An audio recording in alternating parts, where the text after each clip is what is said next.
নমস্কাৰ আপোনালোকক সৰু সৰু দুটা কৌতুক কওঁ দুটা লৰাই কথা পাতিছে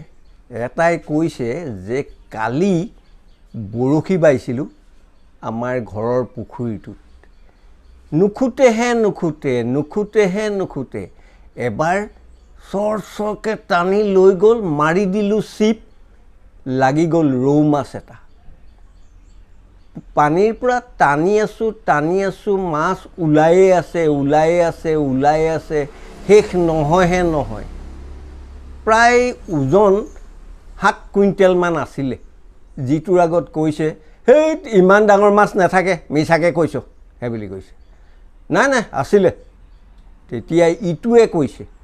যে মই এনে বৰশী নেবাও কালি কি মন গ'ল বোলে বৰশীটোকে বাও ঘৰৰ পুখুৰীটোত বৰশীটো পেলালো নুখুতে এবাৰ চৰচৰকে টানি লৈ গ'ল মাৰি দিলো চিপ কি লাগি আহিছে গম পাইছ নাই বোলে কি লাগি আহিছে এই কেৰাচিন তেলত জ্বলাই যে লেম্প তেনেকুৱা লেম্প এটা একদম জ্বলি আহিছে পানীৰ তলৰ পৰা তে হিটোৱে কৈছে হেৰো মিছা কথা কৈছ কমসে কম নুমাই আহিছে বুলি ক তেতিয়া ইটোৱে কৈছে তোৰ মাছৰ ওজন কমাই দে লেম্প নুমাই যাব এতিয়া দ্বিতীয়টো শুনক মানুহ এজন নদীত হুইল বৰশী বাবলৈ গৈছে টুপ চুপ লগাই ৰেডি হোৱাৰ পিছত ক'লে হে প্ৰভু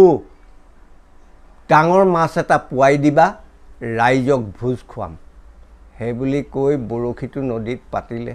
অকমান পিছতেই বৰ ডাঙৰ মাছ এটা লাগি গ'ল তো মাছটো খেলাই আছে হুইল বৰশীত যথেষ্ট সময় লাগে মাছটো ওপৰলৈ আনিবলৈ খেলাই আছে ঢেৰ মানুহ গোট খালেহি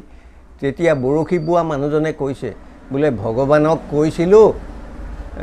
ডাঙৰ মাছ এটা পুৱাই দিবা ৰাইজক ভোজ খুৱাম বুলি ক'ত ভোজ খুৱাবলৈ আছে এনে কৈছিলোঁ আৰু সেই বুলি কৈ উঠিছেহে মাছটো এৰাই থাকিল তেতিয়া মানুহজনে কৈছে চালে ঈশ্বৰে ধেমালিও বুজি নাপায়